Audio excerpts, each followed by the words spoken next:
Querido Billy, el viernes pasado en lo de Nini Gómez me pediste que contara el episodio de Córdoba. Inesperadamente ese episodio de Córdoba ha llegado a adquirir cierta fama en determinados círculos de Buenos Aires, porque donde voy me preguntan qué me sucedió en Córdoba. Lo cierto es que todavía nadie conoce el asunto, ya que he preferido callar por tratarse de algo tan insólito que ni siquiera yo, su casual testigo, logro convencerme de que tuvo lugar. Pero sí tuvo lugar, fue un hecho real, concreto, y no una pavorosa alucinación. Alguna vez en el curso de estos últimos 2 meses he aludido a él ante ti, ante los más íntimos, pues por momentos me resulta muy difícil callarlo, y eso ha provocado la marea de pequeños comentarios que mencionaste en la comida de Nini. Mas, como te digo, hasta ahora nadie sospecha, nadie podría imaginar qué aconteció. Aparte, por supuesto, de que el motivo de tanta curiosidad es misterioso, acaso espantoso. He resuelto a raíz de tu pedido que debo revelárselo a alguien y compartir el peso de su enigma. Ese alguien eres tú, mi mejor amigo, tal vez el único que me creerá cabalmente. No tendría sentido que te mintiese a ti. Te confieso que lo hago con algún remordimiento, puesto que desde hoy seremos dos los depositarios de un secreto incalificable. Por lo que a mí respecta, la razón fundamental que me impulsa a declarar lo que sé del mismo finca en que podría desaparecer,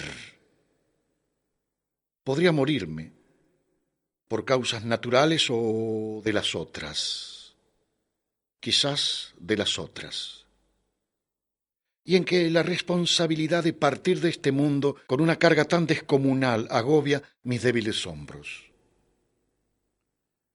Me fui a Córdoba, como recordarás, a la pensión El Miosotis, ubicada cerca de San Antonio, con el propósito de descansar. Lo merecía luego del ajetreo de estos últimos tiempos, de tanto barullo triste. Lucille me recomendó el sitio, verdaderamente encantador. Claro que ni ella ni nadie hubieran podido prever lo que allá pasaría. Es un establecimiento pequeño dirigido por un matrimonio inglés que solo recibe a una docena de huéspedes. Cuando llegué no lo habitaban, fuera de los dueños y el recluido personal de servicio, más que 3 matrimonios, 2 de ellos recién casados, y una señora anciana, la cual, según se me informó enseguida, vive allí permanentemente. La primera semana transcurrió en medio de la paz absoluta. Los jóvenes matrimonios se ocupaban de sí mismos. Los ingleses, Mr. y Mrs. Bridge, evidenciaban ser modelos de discreta prudencia, y la dama vieja, la señora de Morales Rivas, limitó su parca conversación a los temas convencionales. Me apliqué a bañarme en el solitario arroyo vecino, a beber naranjadas y vasos de vino blanco en el bar El Cordobés, y a pasear por los alrededores, no hay mucho que ver, respirando el aire seco que languidecía entre las quintas escasas. Una tarde mi caminata se estiró 1 legua hasta el instituto cuyo largo título no he podido aprender y que se especializa, según me explicaron, en investigaciones vinculadas con los estudios aeroespaciales. Espero no equivocarme, demasiado conoces mi ignorancia total en lo que a esa materia se refiere. Creo que en el instituto en cuestión se realizan esos estudios o búsquedas parecidas. En el Ditela te lo aclararán. De todos modos, no me adelanté más allá de sus muros, ni me pasó por la mente entrar al caserón, el cual nada difiere de los restantes que, hundidos en el follaje, flanquean los caminos de la zona. Solo después se me ocurrió atribuirle importancia a la proximidad de aquel centro ignoto al que por lo demás probablemente no hubiera tenido acceso de haberme propuesto tan peregrina excursión. Mi vida se desenvolvió en consecuencia agradablemente: baños, paseos, lecturas. De noche la tertulia familiar en torno de la radio inestable, o vagas partidas de canasta con el matrimonio mayor y la señora de Morales Rivas, hasta que los Con, así declararon llamarse, aparecieron en el hotel El Myosotis. A todos nos desconcertó desde el primer momento y lo comentamos con broma ociosa. El aspecto singular, aquel matrimonio de rasgos porcinos, que supusimos cuarentón, acompañado por un hijo y una hija de aparentes 10 o 12 años, nos sorprendió por su obesidad excesiva, por su impasibilidad exagerada y por cierta torpeza de los movimientos que atribuimos a la pesadez de sus corpachones. También nos llamó la atención que vistieran ropas demasiado abrigadas, de corte antiguo. Eso era lo más chocante, en un lugar donde la diversión máxima consistía en variar modestamente el atavío, que vistieran siempre las mismas ropas. Pero los cuatro Con hicieron patente su propósito de no participar de nuestras intrigas y de consagrar la temporada que pasarían cerca de nosotros a su exclusiva intimidad. Respondían a nuestros saludos, inclinando las graves testas acartonadas, hablaban entre sí en voz inaudible y en un idioma que no llegamos a discernir, aunque parecía un dialecto alemán,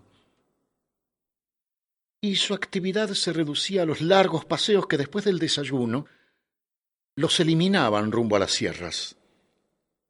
En varias ocasiones topé con ellos en algún recodo de la carretera que conduce al instituto que te mencioné, o al castillo de Nievafunes o a la granja suiza, y nos limitamos a reiterar los mudos cabezazos. Andaban lentamente, guiando sus corpachones como escafandras.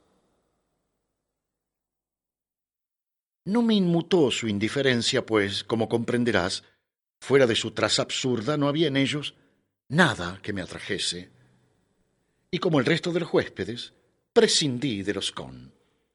Hubiera sido un error proponerles que interviniesen en nuestras canastas nocturnas a tan morosos compañeros. Por lo demás, los gordos, así los designábamos sin esforzar la imaginación, se esfumaban al tranco de paquidermos y se encerraban en sus dormitorios enseguida después de comer. «Esa gordura», dictaminó durante una sobremesa la señora de Morales Rivas, «no es natural». Y no lo era, ciertamente.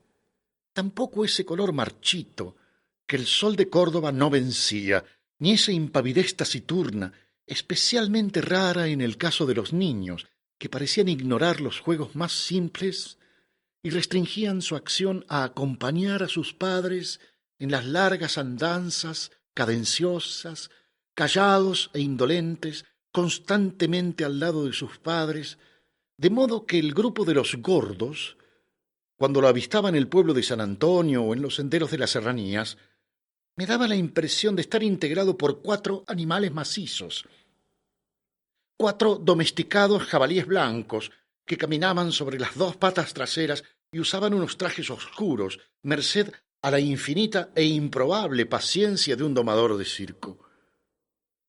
Acumulo ahora estos datos y observaciones por la importancia increíble que los Con cobraron para mí más tarde, pero porfío en que hasta el instante de la revelación, los gordos me interesaron tan poco como los demás residentes del Myosotis.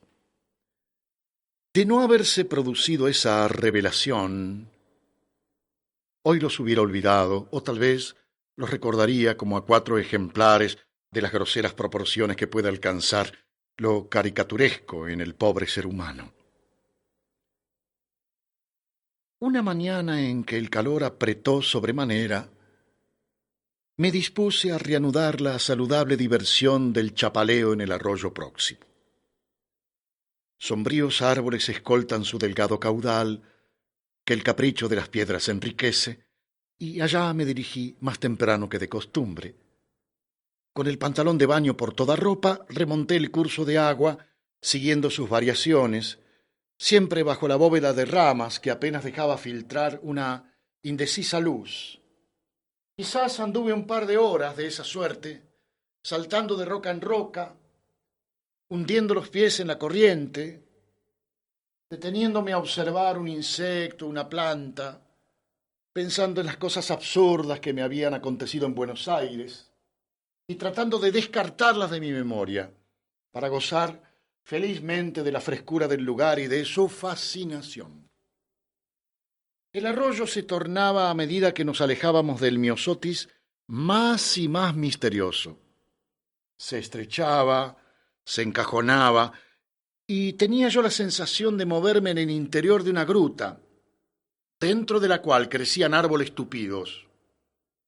Como no había llevado reloj, me inquietó la idea de haber extendido desmedidamente la salida y opté por buscar el camino del que me separaba una barrera de marañas y peñas para regresar en menos tiempo a la pensión. Abandoné, pues, en un giro más del arroyo, el laberinto de agua, me calcé las zapatillas y me introduje en la trabazón frondosa. Hallé un sendero, probablemente obra de cabras, y por él me adentré, calculando que desembocaría en la ruta. 30 metros más allá, me percaté de que se ensanchaba un poco en un paraje despejado que a través de la espesura alcancé a divisar.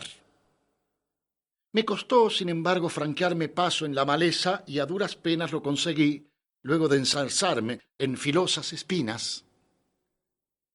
Debí dar un brinco para atravesar el último cerco del ramaje, y al llegar por fin al breve espacio libre, tropecé con un cuerpo, con tal mala suerte que junto a ese cuerpo caí. Era el cuerpo de la señora de Con. Mi cara quedó a escasos centímetros de la cara de la señora de Con. Cuando la reconocí, latiéndome el corazón por lo inopinado del lance, me incorporé rápidamente y tartamudeé unas excusas imprecisas. De inmediato me asombró su expresión. Es cierto, como antes señalé, que los gordos se destacaban por su apatía inalterable, pero aquello superaba lo previsible. Estaba la gruesa señora de Con echada en el pasto, cara al cielo que se entreveía en la blanda oscilación de las copas. Tenía los ojos y la boca abiertos.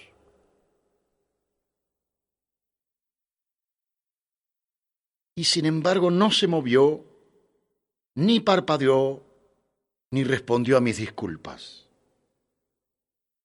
Retrocedí entre atónito y agraviado, con ser yo el ofensor, por su despreciativa displicencia, y al hacerlo, mis piernas rozaron un cuerpo más. Me volví, y entonces se multiplicó mi turbación, porque detrás de mí, en posturas similares a las de la señora Con, y con la misma repudiable insensibilidad fija en los rostros, se hallaban los demás miembros de la familia. Los 4 yacían abandonados, cara arriba, y los 4 tenían abiertos los ojos y las bocas. Ninguno se levantó ni insinuó un ademán. Continuaron inmóviles en la sofocación de sus ropas de invierno, como si yo no hubiera aparecido tan bruscamente por allí. No dormían, ¿eh?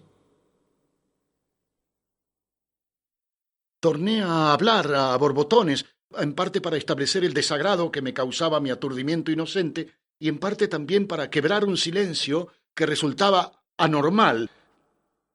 Pero nadie se inmutó. Y en ese momento tuve miedo por primera vez. Aquello no encajaba dentro de las leyes de la lógica. Y por eso, por quebrar con su inercia el compromiso equilibrado que a todos nos une, me asustó mucho más que si los 4 se hubieran puesto a gritar o se hubieran arrojado sobre mí con el peso de sus corpulencias golpeándome o mordiéndome. Fíjate bien en lo irreal de la escena. el calvero cordobés en el que las abejas zumbaban, yo casi desnudo, goteante todavía, monologando sin sentido, y los cuatro voluminosos personajes tumbados, impávidos, con los quietos ojos que apuntaban a la altura y que no me respondían. Transcurrieron unos segundos antes de que reparase en que una abeja, dos abejas, tres abejas, se habían posado sobre las mejillas y los labios del señor Con sin que eso inmutase al interesado en lo más mínimo, pues ni siquiera tuvo la precaución elemental de cerrar los párpados. Las espanté y fueron a revolotear y a pararse encima de la frente de su hija. Las espanté de nuevo y se alejaron coléricas. Mientras esto sucedía y yo manoteaba en torno de los horizontales, ninguno evidenciaba cuánto les concernía mi operación protectora, como cuatro ridículas esculturas abatidas, olvidadas entre las plantas silvestres, se ofrecían incólumes a la arbitrariedad de la naturaleza. Todo ello, repito, tuvo lugar en un lapso mucho menor que el que se requiere para narrarlo. Sólo entonces, sólo cuando iba de acá para allá saltando sobre los corpazos tendidos de espalda, se me ocurrió que los Con podían haber muerto. Mi terror había crecido y los amarré al jefe de familia, cosa ardua dada la importancia de su fardo, para comprobar que mi sospecha no era descabellada. ¿Muertos? ¿Los cuatro muertos? ¿Pero cómo? Y por imposición del raciocinio supuse que los habían asesinado. Sin embargo, a simple vista ninguno daba muestras de haber sido objeto de un ataque violento. Antes bien, las expresiones de los cuatro proclamaban que hasta el instante postrero siguieron siendo dueños de la densa inalterabilidad que los caracterizaba. Tal vez, me dije, les hayan suministrado un veneno. O tal vez me halle ante un caso de suicidio colectivo.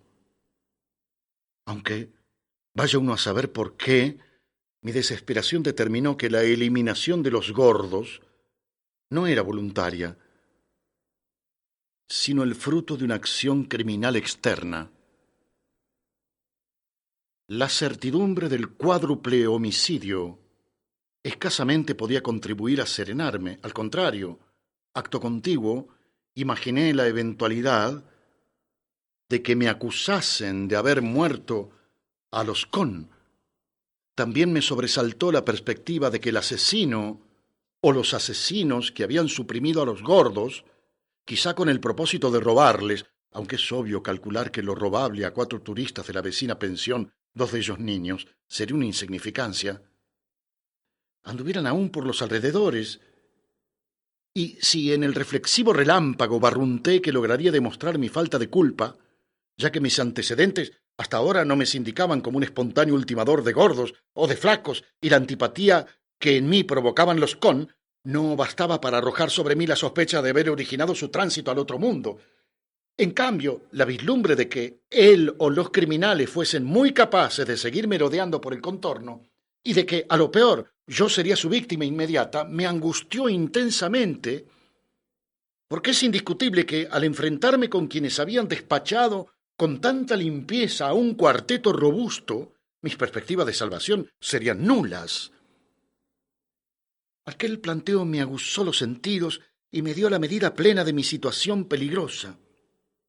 Estaba solo, en un lugar aislado, entre cuatro cadáveres inmensos, y cualquier acontecimiento desagradable encuadraría a la perfección en esta escena, que contrastaba con la calma pura del cielo cordobés y con el trajín rezongante de las abejas, las cuales, ahora sin que yo importunase sus paseos, habían vuelto a establecer su dominio sobre los rostros de los cuatro Con.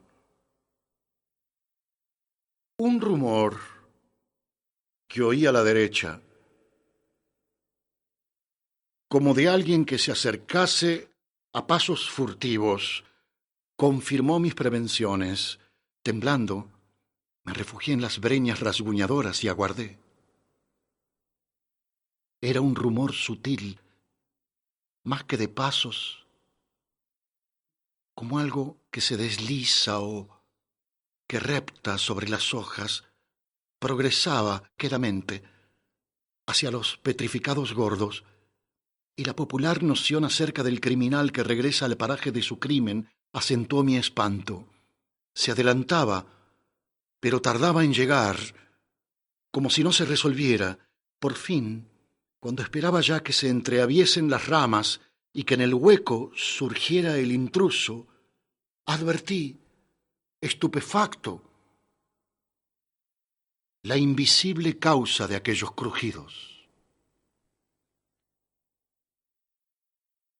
Esto, Billy, es lo más embarazoso de referir si se aspira a transmitir la verdad exacta, porque aquí lo increíble, acaso lo diabólico, comienza a afirmar su imperio destructor del orden convencional.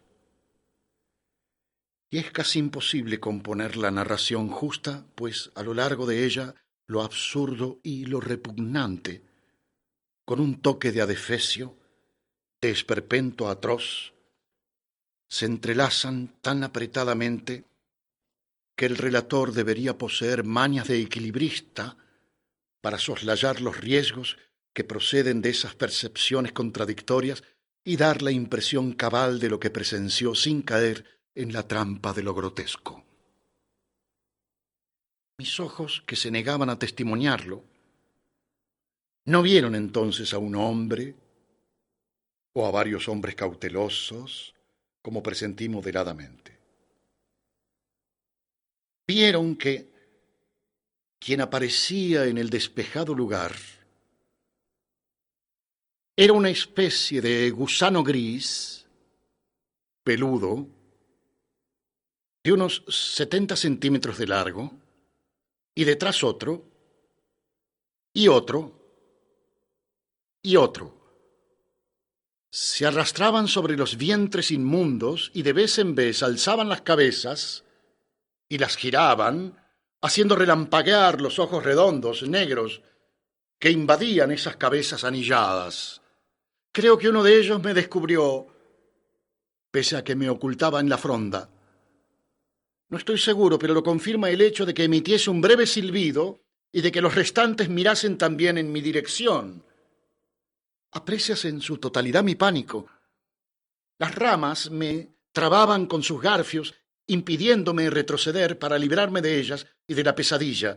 No me quedaba más escapatoria que el claro donde yacían los con y que obstruían las larvas de los ojos malignos, porque eran malignos, eran indiscutiblemente lúcidos, así que opté por permanecer tieso y acechando. En el momento oportuno, si me atacaban, trataría de defenderme, de escabullirme. Quizá no me hubieran visto, quizá mi imaginación añadiera pavor al que la realidad me ofrecía, quizá los engendros continuaran, sin molestarme, su camino rumbo al arroyo. Entretanto, los vermes aquellos, o lo que fuesen, habían reanudado sus pegajosas ondulaciones y fue patente que avanzaban hacia los con. Mi alarma se intensificó ante la perspectiva de que me tocase asistir a un festín horrible que probablemente no podría soportar y que desencadenaría con mi reacción mi propio final, pero lo que tuve que atestiguar fue, por extraño y repulsivo, más tremendo aún. Cada uno de los monstruos se apoderó de uno de los cuerpos. Pausadamente treparon a las moles abandonadas y sobre ellas se estiraron como otros tantos amantes inverosímiles que buscaban las abiertas bocas. En esas bocas de peces muertos introdujeron sus cabezas y poco a poco, ¿me entendés bien? Poco a poco se fueron metiendo en su interior, impulsándose con los infinitos tentáculos velludos, hasta que uno a uno desaparecieron dentro de los grandes organismos inanimados. Y de súbito, pero también muy despacio, los con empezaron a esbozar muestras vacilantes de vida. Respiraron, pestañearon, contrajeron las manos, se estremecieron apenas. No resistí más y aproveché el lapso corto que los devolvería a su presunta normalidad para salir de mi madriguera sin ocuparme ya de que me oyesen, y a la carrera crucé el espacio que todavía interceptaban los 4 seres, las 4 boas engullidoras de gusanos, o más apropiadamente que a los gusanos amparaban en su envoltura para zambullirme una vez más en la maraña que me separaba de la ruta principal. Desemboqué en un parque descuidado, que luego reconocí como el del Instituto de Estudios Aeroespaciales que arriba mencioné, ya que a la sazón mi mente no estaba en condiciones de funcionar como de costumbre. Salí a la carretera y por la carretera me volví lo más velozmente que consintieron mis piernas a el Myosotis. La tranquilidad de los bridge, de la señora de Morales Rivas y de los matrimonios que se aprestaban a almorzar no logró, por cierto, serenarme. Hubiera sido peliagudo comer y peor digerir los macarrones que me ofrecían, tras lo que había contemplado, ni menos sostener una conversación lógica con los huéspedes, pues toda mi atención se centraba en la inminencia de la entrada de los gordos en el Myosotis. ¿Qué secreto abominable había penetrado yo casualmente? ¿Quiénes eran? ¿Qué eran los con? ¿En qué consistían? ¿De dónde procedían? ¿Qué se proponían? ¿Rondaban el instituto con algún objeto preciso? ¿Habría en el mundo otros con semejantes, mitad cajas de hechura humana y mitad gigantescas lombrices desconocidas en la tierra?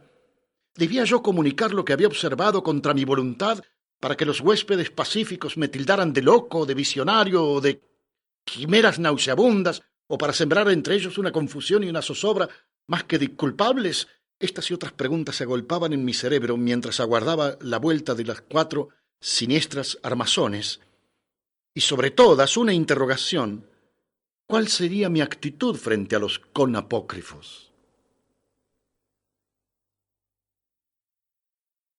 Pero no regresaron a el Myosotis. Llegó en su lugar, traída por un muchacho mensajero, una carta garabateada que anunciaba su retorno urgente a Buenos Aires. Incluía el dinero de la pensión, los imagino contándolo y los pelos se me ponen de punta, e indicaba el sitio al que Mr. Bridge remitiría las maletas. Era, según anoté, el depósito de equipajes de la estación Retiro, pero presumo que nadie las habrá reclamado y que no contendrían nada concreto. Esa misma noche me vine a la capital. La señora de Morales Rivas usó en vano su encanto antiguo en su afán de retenerme. Voilà mon histoire. Ahora estás tan enterado del asunto como yo y puedes sacar tus deducciones propias. La diferencia entre nosotros finca en que actuarás en tu pleno derecho al no creerme. Pero ¿con qué motivo iba yo a inventar un cuento tan insufriblemente fantástico? Y hay una diferencia más. A vos no te vieron. En vos no se fijaron los ojos redondos, negros, feroces de los 4 gusanos con, segundos antes de recuperar sus carnales envolturas, demasiado abrigadas. Los 4 gusanos que yo vi cerca del arroyo, que saben que los vi, que sin duda andarán buscándome, vaya uno a adivinar bajo qué nueva traza, y que de repente me encontrarán. Te abrazo, Manucho.